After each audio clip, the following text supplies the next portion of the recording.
When it comes to unwelcome guests at the dinner table, few are as unpleasant as work.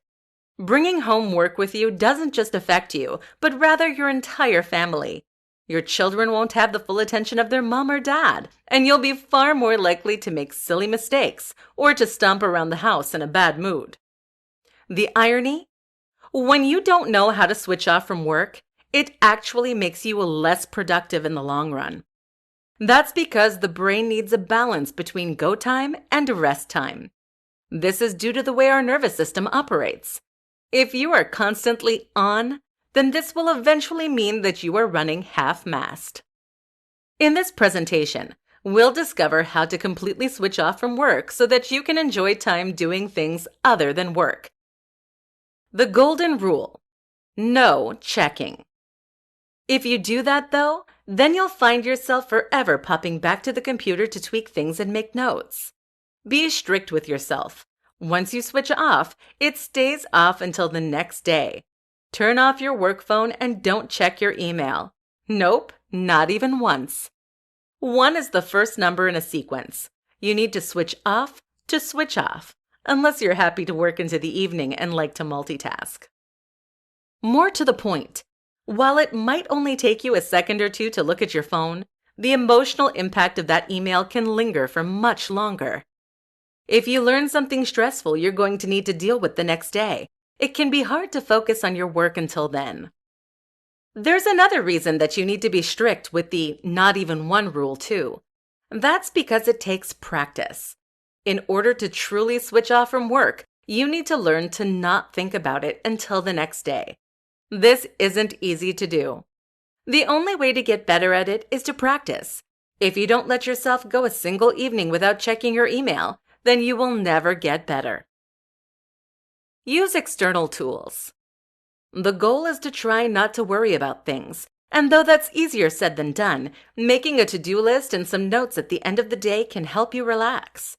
It's easy to let go, knowing it'll be there to remind you in the morning.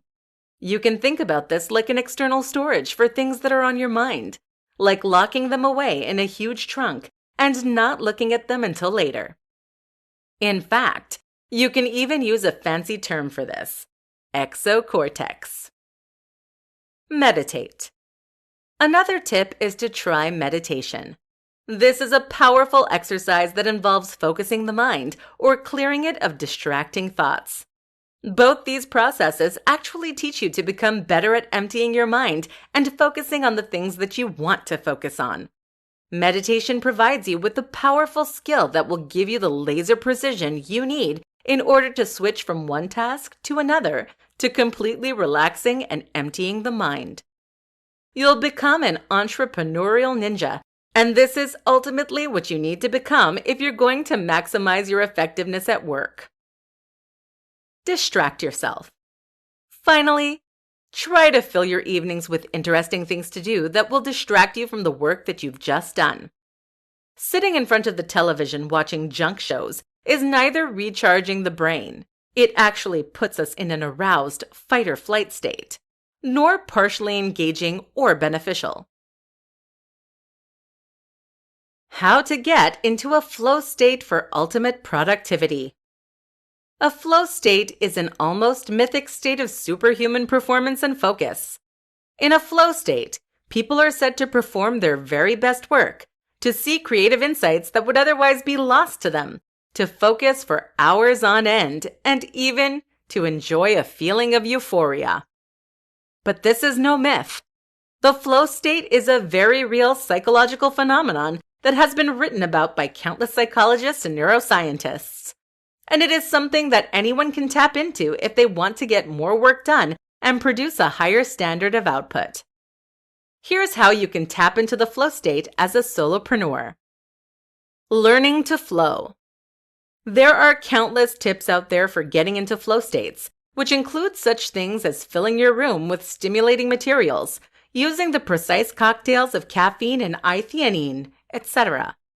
In truth, though, there is nothing truly magical about the flow state.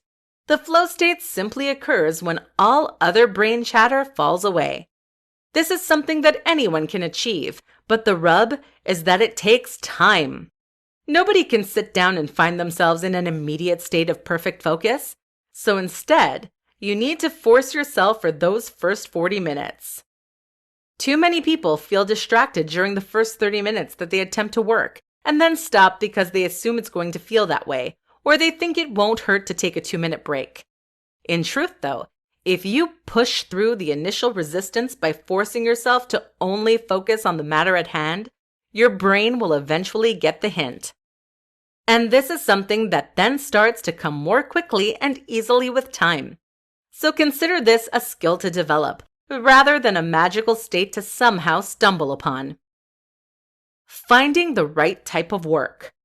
With that said, the right type of work will make it much easier to get into a flow state. For example, video editing and coding are much easier to get stuck into because they involve an instant feedback loop. This provides a kind of dopamine hit that makes it easier to focus. You can achieve this with other types of work by finding ways to create landmarks and rewards for the work you're doing, or by making it more visually pleasing. Most important of all, though, find ways to make the work rewarding and engaging in its own right. Find ways to make it inherently rewarding. Ideally, this means working on things that you find exciting and that you have a true passion for. Thankfully, this is easier for the solopreneur who gets to design their own business model than it is for anyone else. But sometimes there will still be work that you need to do that is going to be less than thrilling. Your job then is to find ways to make it more thrilling. For example, if you're tasked with writing 5,000 words on a topic that you don't find interesting, you can make it easier to stay focused by finding an angle on that subject that you do find interesting. Is there a way that you can relate to what you're writing? Is there a way to tie it into another topic that you find more exciting? Likewise, use an interesting font. Strange though it may sound, can also make a big difference. Now make sure to watch the word count carefully so that you can see your own progress, and find small ways to reward yourself as you reach certain points.